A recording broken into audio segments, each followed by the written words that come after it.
हाँ, तो नमस्कार मेरे प्यारे बच्चों। बहुत बहुत स्वागत है आपका इस YouTube प्लेटफॉर्म पर।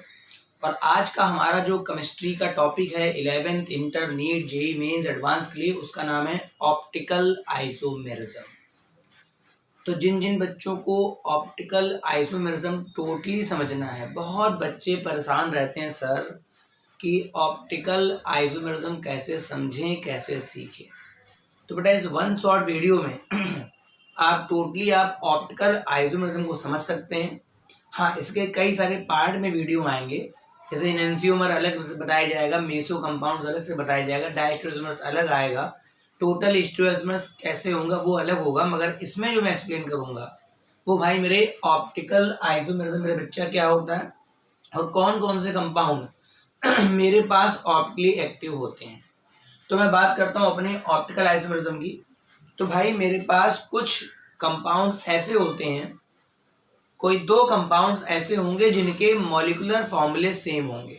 पहला पॉइंट क्या है कि बेटा दो कंपाउंड ऐसे होंगे जिनके मॉलिक्यूलर फॉर्मूले सेम होंगे, बेटा उनके स्ट्रक्चरल फॉर्मूले भी सेम होंगे, मगर उन दोनों में जो एटम्स या ग्रुप लगे हैं उनमें स्पेस में उनका जो ओरिएंटेशन है, स्पेस पे जो उनकी पोजीशन है बेटा वो अलग अलग होगी, जिस कारण से वो दोनों कंपाउंड जो हैं वो बेटा प्लेन पोलराइज्ड लाइट को अलग अलग डायरेक्शन में रोटेट करेंगे।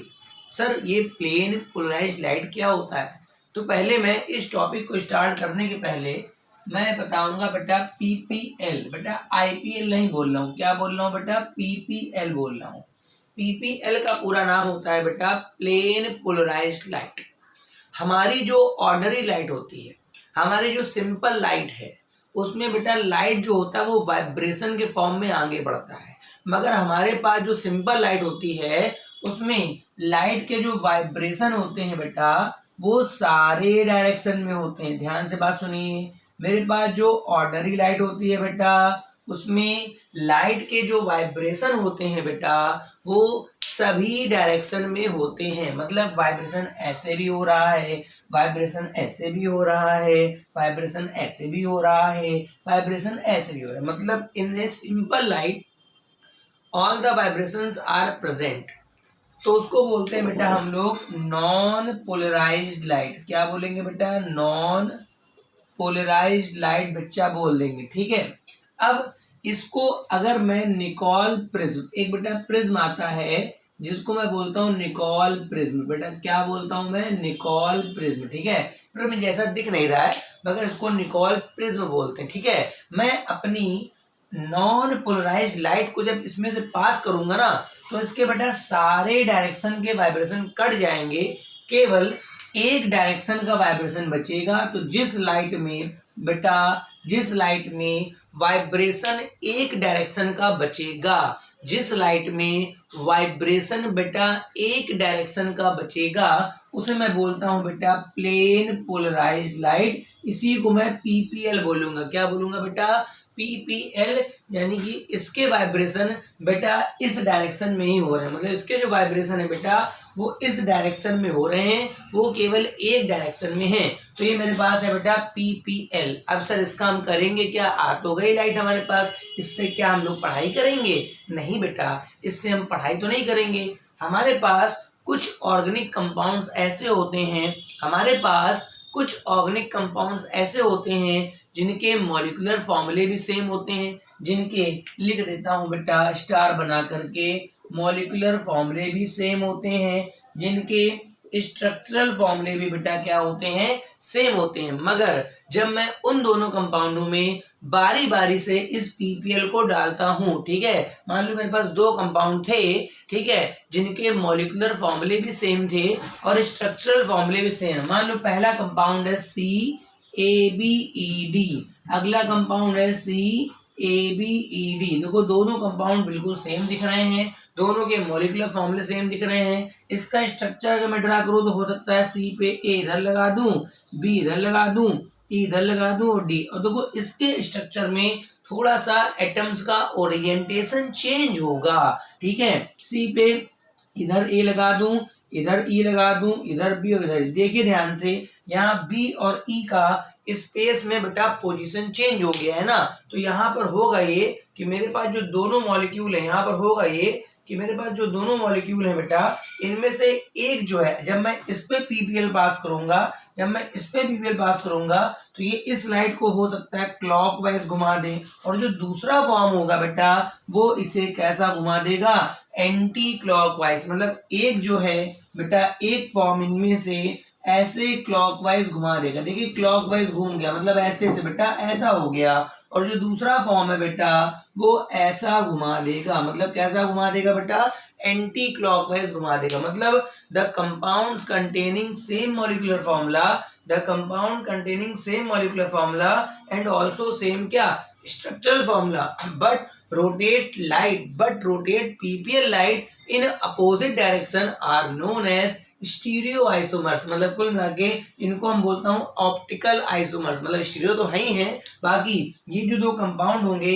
वो एक दूसरे के बेटा क्या कहलाएंगे, ऑप्टिकल आइसोमर्स। और इस घटना को बेटा हम लोग क्या बोलते हैं, ऑप्टिकल आइसोमेरिज्म। यहाँ तक बात क्लियर हो गई हो तो हम लोग आगे बढ़ते हैं। अब देखते हैं हमारे पास कि कौन कौन से मॉलिक्यूल्स आखिरकार ऐसे हैं जो लाइट को रोटेट कर लेते हैं। मतलब कौन कौन से मॉलिक्यूल्स हमारे पास ऐसे हैं जो लाइट को रोटेट करते हैं। तो हेडिंग बढ़ेगी आपकी कंडीशन फॉर ऑप्टिकल एक्टिविटी। मतलब क्या है, हेडिंग क्या है हमारे पास, कंडीशन फॉर ऑप्टिकल एक्टिविटी। आखिरकार क्या कंडीशन है जिसमें कोई मॉलिक्यूल, कोई ऑर्गेनिक मॉलिक्यूल लाइट को बेटा रोटेट कर लेता है। ठीक है, मेरे पास ऑप्टिकल एक्टिविटी के लिए बेटा, मेरे पास किसी भी मॉलिक्यूल के ऑप्टिकल एक्टिविटी के लिए मेरे पास दो कंडीशनें होती हैं। पहला, या तो मॉलिक्यूल में कायरल सेंटर हो, ठीक है, या तो मॉलिक्यूल में कायरल सेंटर हो, या फिर हमें बेटा उसमें प्लेन ऑफ सिमेट्री यानी कि पीओएस चेक करना पड़ेगा। क्या चेक करना पड़ेगा बेटा, प्लेन ऑफ सिमेट्री या पीओएस। ठीक, अब ये सर कायरल सेंटर क्या है सर, बताता हूं। अगर कोई मॉलिक्यूल ऐसा है जिसमें कोई ऐसा कार्बन है, अगर मेरे पास कोई मॉलिक्यूल ऐसा है जिसमें कोई ऐसा कार्बन है जिसकी चारों वैलेंसियां डिफरेंट एटम्स या डिफरेंट ग्रुप से सेटिस्फाइड हो रही हैं। ठीक है, देखिए इस कार्बन पे बच्चा एक लगा है ए, एक लगा है बी, एक लगा है ई, एक लगा है डी। तो ये जो सेंटर है बेटा कायरल सेंटर हो गया, इसे मैं स्टार दे दूंगा। ठीक है, अगर किसी मॉलिक्यूल में एक सेंटर कायरल है, ध्यान से बात सुन लीजिए, क्या कहा, ध्यान से सुना करिए ना। अगर किसी मॉलिक्यूल में बच्चा एक सेंटर कायरल है, अगर किसी मॉलिक्यूल में बच्चा एक सेंटर कायरल है तो बेटा वो लाइट हमेशा रोटेट करेगा। कोई पॉसिबिलिटी है ही नहीं कि वो लाइट ना रोटेट करे। अगर एक सेंटर कायरल है तो आप बस आगे बढ़ जाइए कि बेटा ये लाइट घुमाएगा और एक उसका दूसरा फॉर्म बनेगा। अगर ये क्लॉकवाइज घुमाएगा तो इसका दूसरा फॉर्म कैसा घुमाएगा, एंटी क्लॉकवाइज। ठीक है ना, उनमें से जो बेटा लाइट को क्लॉकवाइज रोटेट करता है उसे मैं डी फॉर्म बोलूंगा, और जो बेटा एंटी क्लॉकवाइज रोटेट करेगा उसे मैं क्या बोलूंगा, एल फॉर्म। मतलब जो क्लॉक घुमाएगा उसे डी बोलूंगा और जो एंटी क्लॉकवाइज घुमाएगा उसे बेटा मैं क्या बोलूंगा, एल फॉर्म। बेटा अगर एक कायरल सेंटर है तो लाइट जरूर घूमेगी, मगर अगर मेरे कंपाउंड में दो सेंटर कायरल हैं या फिर दो से ज्यादा आ गए तो मेरे को वहां पर चेक करना पड़ेगा प्लेन ऑफ सिमेट्री। ये क्या होता है, मैं अपने मॉलिक्यूल में एक प्लेन पास करूंगा, मैं अपने मॉलिक्यूल में एक प्लेन पास करूंगा और अगल बगल झांक के देखूंगा। ठीक है, मैं अपने मॉलिक्यूल में एक प्लेन पास करूंगा और अगल बगल झांक के देखूंगा।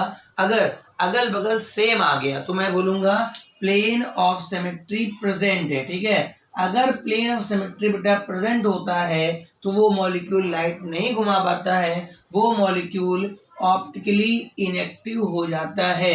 वो मॉलिक्यूल ऑप्टिकली क्या हो जाता है, इनएक्टिव। मतलब ये कंपाउंड अब बेटा ऑप्टिकल आइसोमेरिज्म शो नहीं करेगा। ठीक है, इसी तरह से अगर मेरे पास कोई मॉलिक्यूल है जहां प्लेन ऑफ सिमेट्री एब्सेंट आती है, इसका मतलब क्या हुआ, मैंने प्लेन पास करा, अगल बगल झांक के देखा और डिफरेंट दिख रहा है, मतलब इधर कुछ और दिख रहा है उधर कुछ और दिख रहा है, तो मैं बोलूंगा प्लेन ऑफ सिमेट्री एब्सेंट है। तो ऐसा कोई मॉलिक्यूल अगर होगा तो बेटा वो ऑप्टिकली एक्टिव हो जाएगा। कैसा हो जाएगा, ऑप्टिकली एक्टिव हो जाएगा। और जो मॉलिक्यूल ऑप्टिकली एक्टिव होगा उसी के ही दो फॉर्म बनेंगे, एक क्लॉकवाइज वाला और एक बेटा कैसा, एंटी क्लॉकवाइज वाला। ठीक है, कैंसर प्लेन ऑफ सिमेट्री चेक करना बता दीजिए। कायरल सेंटर तो मैं देख लूंगा कि 4 कार्बन मतलब कार्बन पे चारों बॉन्ड डिफरेंट हैं। पहले हम लोग थोड़ी प्रैक्टिस कायरल की कर लेते हैं, फिर हम लोग प्लेन ऑफ सिमेट्री प्रैक्टिस कर लेंगे। फॉर एग्जांपल मेरे को एक लैक्टिक एसिड दिया गया, एक मॉलिक्यूल बड़ा फेमस है लैक्टिक एसिड, ठीक है। इसका फॉर्मूला होता है सी पे यहाँ पर लगा होता है CH3, यहाँ लगा होता है H, यहाँ OH, यहाँ CH। आप ध्यान से देखिए इसमें सेंटर वाला कार्बन कायरल है, क्योंकि इसमें चारों ग्रुप आपके डिफरेंट है। देखो ये कार्बन कायरल नहीं है, ये कार्बन भी कायरल नहीं है, मगर बीच वाला कार्बन एक कायरल है। मतलब इसके दो फॉर्म बनेंगे, एक क्लॉकवाइज घुमाएगा और बेटा जो दूसरा फॉर्म होगा इसका जस्ट मिरर होगा, ठीक है। दूसरा फॉर्म जो एंटी क्लॉकवाइज स्लाइड घुमाएगा बेटा वो इसका जस्ट मिरर होगा इस तरह से। ये एंटी क्लॉकवाइज, हाँ ये भी बात है कि जितना एंगल ये क्लॉक घुमाएगा उतना ही एंगल ये एंटी क्लॉक घुमाएगा। फॉर एग्जांपल मैंने और एग्जांपल लिख दिए, CH3 लिख दिया, CH पे OH लिख दिया, फिर मैंने CH पे Cl लिख दिया, फिर यहाँ CH3 कर दिया। पूछ रहा भाई इसमें कितने सेंटर कायरल सेंटर हैं, ठीक है। तो जरा ध्यान से देखिए, ये किनारे वाले दोनों कार्बन तो कायरल नहीं है, क्योंकि इन पे बेटा 3 H लग गए। क्या लग गया बेटा?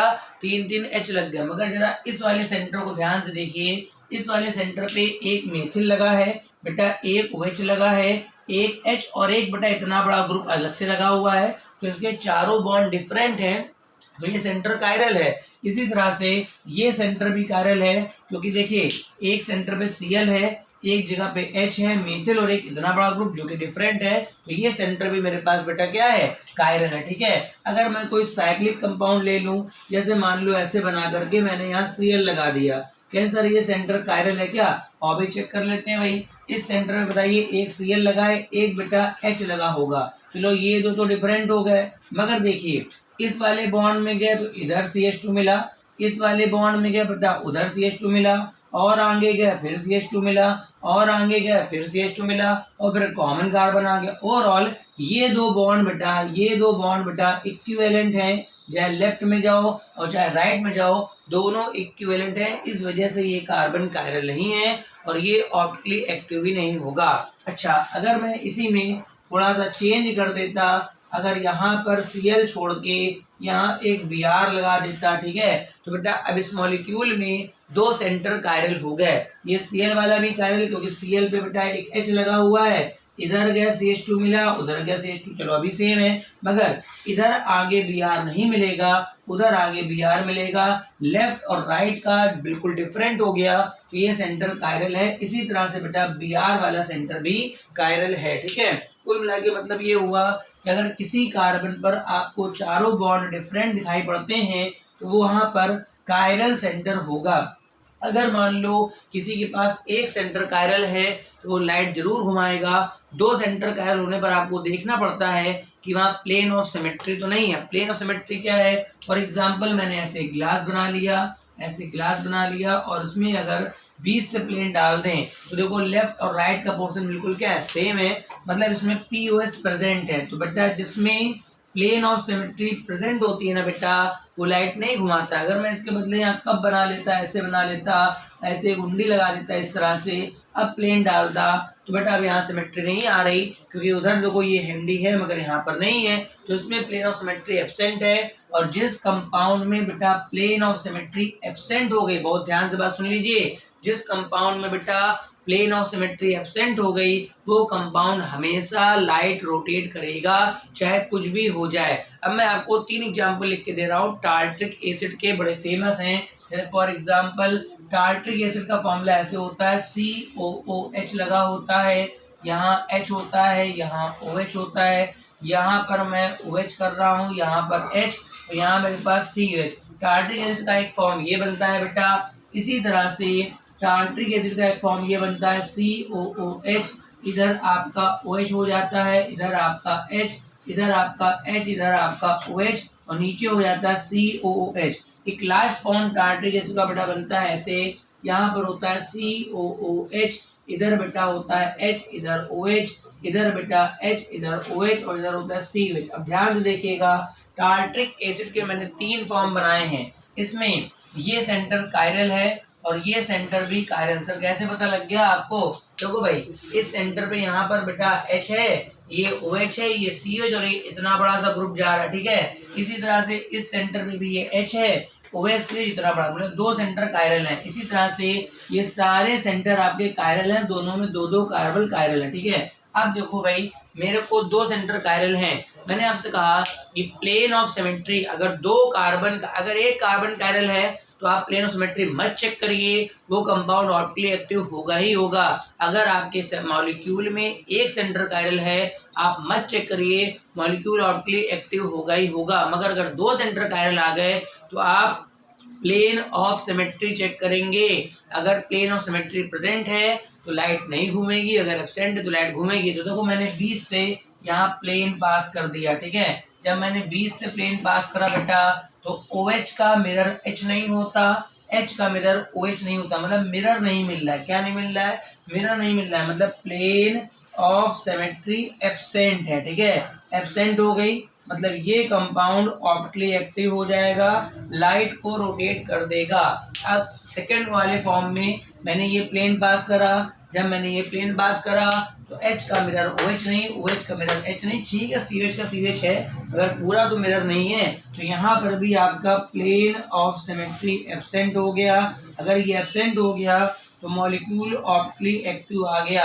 अब लास्ट वाले में आप देखिए, मैंने जब प्लेन पास करा बेटा, तो देखो OH का मिरर OH बन गया, H का मिरर बेटा H बन गया, CH का मिरर बेटा CH बन गया। तो यहाँ पर प्लेन ऑफ सिमेट्री बेटा प्रेजेंट हो गई है। इस वजह से मॉलिक्यूल ऑप्टिकली कैसा हो गया?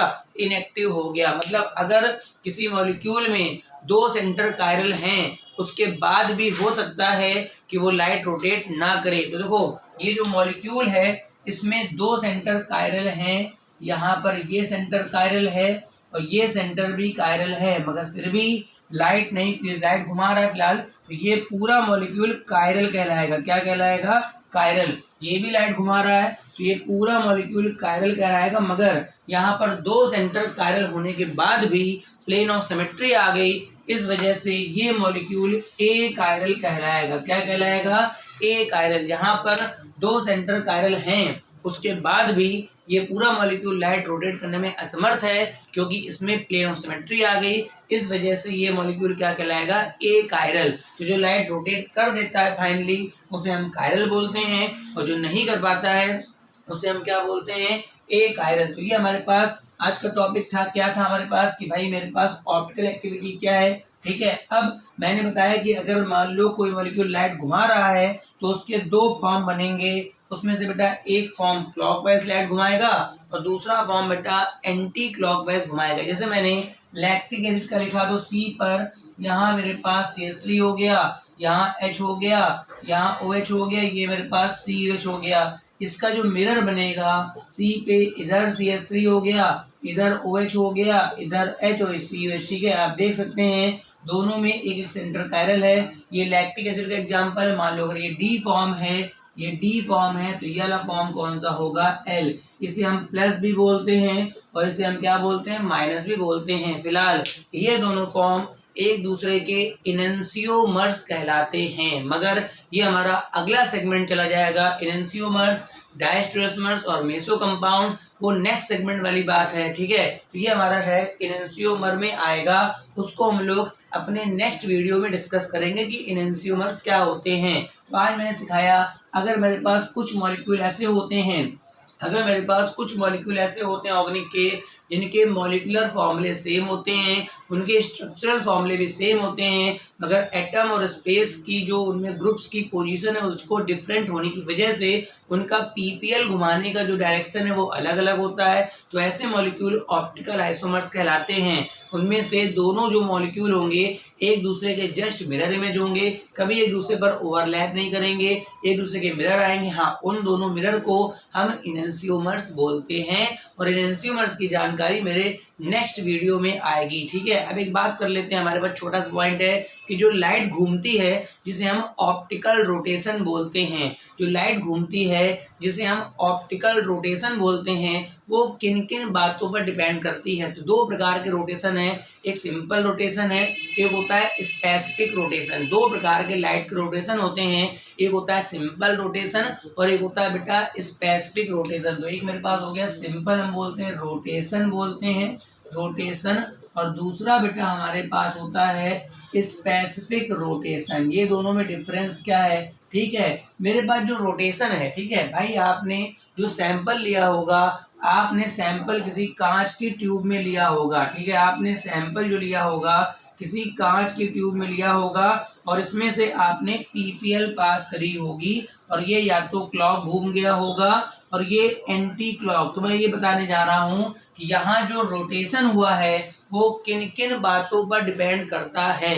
तो मैं बता दूं, यहाँ पे जो लाइट घूमती है मतलब रोटेशन जो है वो directly proportional to the concentration of the solution. आपने उस पदार्थ का, मैंने मान लो लैक्टिक एसिड भर दिया, मैंने मान लो टार्ट्रिक एसिड भर दिया, उसका जितना ज्यादा कंसंट्रेशन भरा होगा ना उतना ही ज्यादा लाइट घूमेगी। मतलब जितना ज्यादा लैक्टिक एसिड होगा उतना लाइट घूमेगी। दूसरा, इस ट्यूब की लेंथ, इसकी कुछ लंबाई भी तो होगी। अगर आप छोटी ट्यूब लेंगे तो लाइट कम इंटरेक्ट करेगी, अगर आप बड़ी ट्यूब लेंगे तो लाइट देर तक इंटरेक्ट करेगी। तो रोटेशन जो है वो लेंथ पर भी डिपेंड करता है जिस ट्यूब में आपने सैंपल को भरा है। तो ओवरऑल आपका जो रोटेशन है, सिंपल वाले रोटेशन की बात कर रहा हूँ, ये दो पर डिपेंड करता है, एल और सी।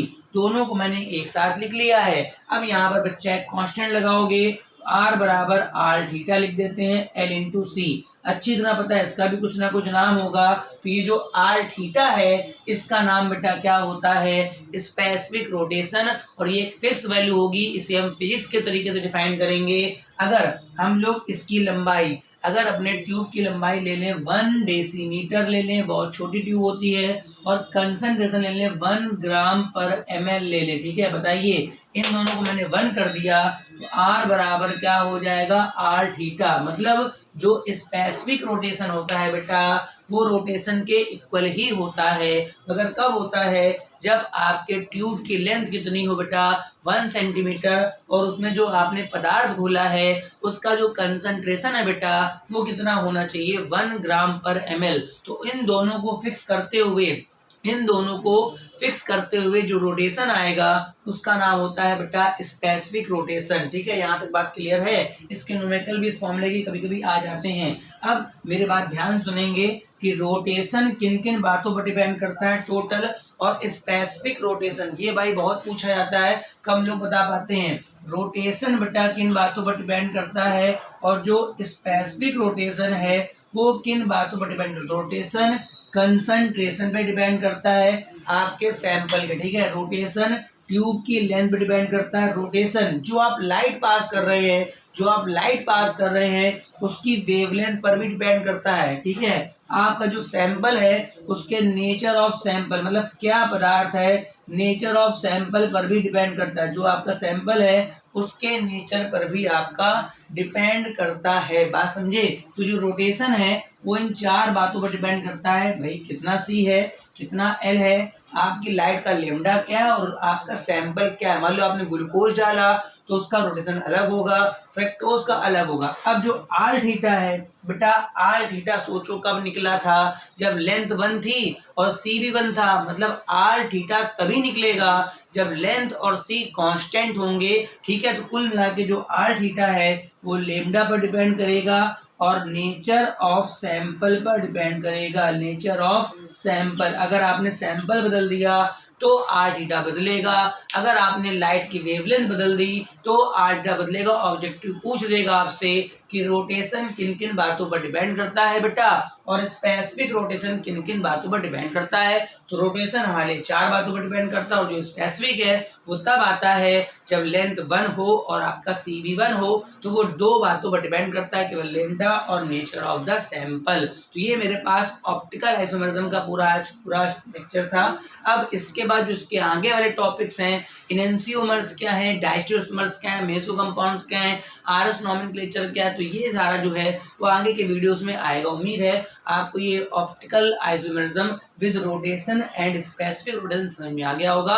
अगर लेक्चर पसंद आया हो तो इसे लाइक कर दीजिएगा, शेयर कर दीजिएगा, और अगर चैनल सब्सक्राइब नहीं करा है तो कर लीजिएगा। Thank you for watching.